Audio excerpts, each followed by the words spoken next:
como pueden ver, hay elementos en la fórmula del MOA que suman y hay elementos que restan, ¿no? A mí me conviene siempre que sume, porque requiere un costo fiscal alto.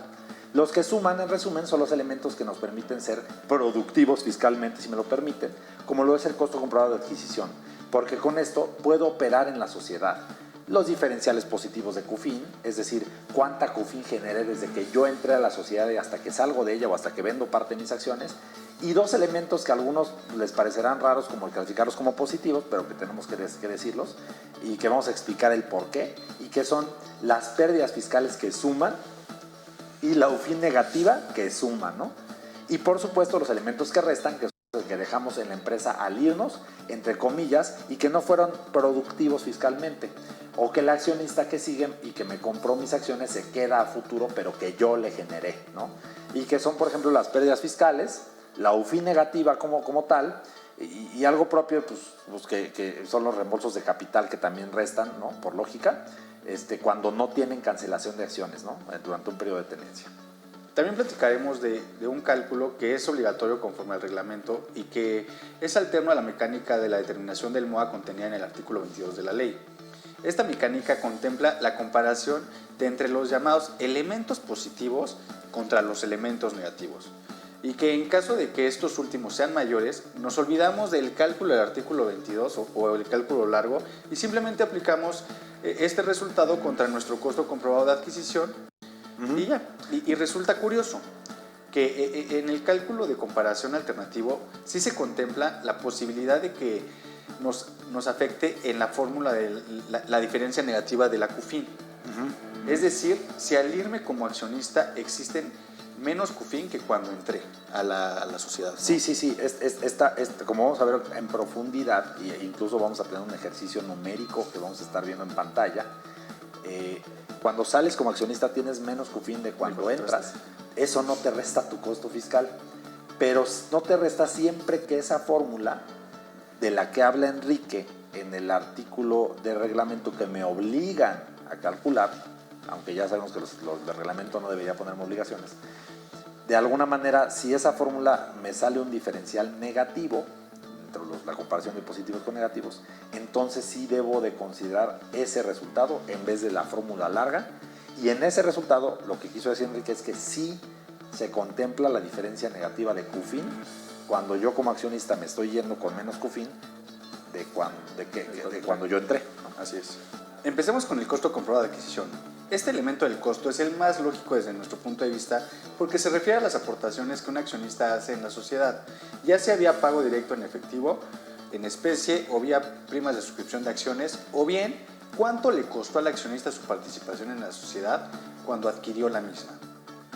Para ello es importante conservar comprobantes de transferencia, contratos, actas de asamblea, entre otra documentación que pueda existir para comprobar esto. Recordemos que esto no es un curso de asuntos de compliance, pero eso sí, como ya saben, no hay fecha cierta si no hay sello notarial y la autoridad fiscal cada vez es más agresiva en sus revisiones, así que tengan toda la mano y para eso se les puede apoyar. El segundo elemento de la fórmula son las diferenciales de CUFIN. Yo me tardé mucho luego en entender esto en mi infancia. Esto se resume en la diferencia entre la CUFIN que la sociedad emisora tuvo cuando el accionista enajenante entró en la sociedad y la CUFIN que la misma sociedad emisora tenga cuando el accionista o el participante de la sociedad pues la enajene, ¿no?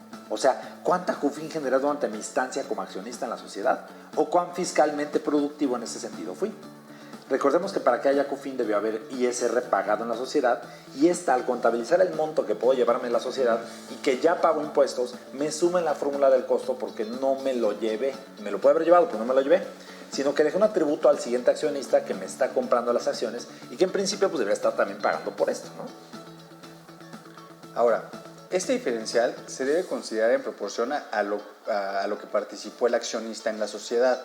En una siguiente sesión veremos cómo hacer esa asignación de proporción al realizar el ejercicio numérico de un costo fiscal completo. Como mencionamos anteriormente, la fórmula de ley, el MOA únicamente contempla diferenciales positivos, es decir, únicamente se considera para determinar el MOA si la CUFIN de la fecha de venta de las acciones del accionista que enajena es mayor a la CUFIN de la fecha de entrada de este mismo accionista de la sociedad, ¿no?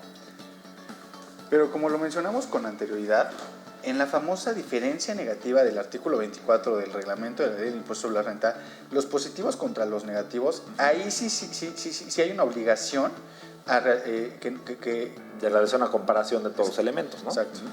Por lo que en esta sí hay una diferencia negativa si existe. Vayamos a la OFI negativa. Como saben, la OFI es la utilidad fiscal neta del ejercicio y básicamente consiste en restar de la utilidad fiscal el impuesto sobre la renta del ejercicio y los gastos no deducibles a los que se refiere el artículo 28 de la ley.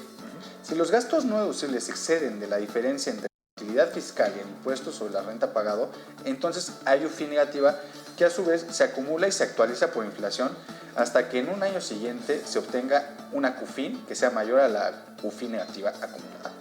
Igualmente se calcula OFI negativa cuando se obtiene una pérdida fiscal y se tienen gastos no deducibles en un ejercicio. Y ojo, hay que saber que esto es hasta de 2002 para adelante. Antes no existía este concepto y aunque la norma pretendió ser retroactiva, pues evidentemente eso no se hace, ¿no? Entonces, básicamente, en este caso, pues no aplicaría, pero sí una OFI negativa después de 2002, pues sí disminuye el MOA. Ahora bien, entendamos que la OFI negativa disminuye el MOA. En realidad, como lo mencionamos al momento en el que el accionista generó durante su tenencia accionaria OFI negativa, le deja este atributo negativo al siguiente accionista. Como dejarle la basura. Exactamente. Porque para el siguiente accionista, o sea, para generar una CUFIN positiva, deberá partir de un negativo y neutralizar esta OFI negativa que dejó el accionista anterior y que no fue culpa o no fue generada por el accionista que adquiere las acciones.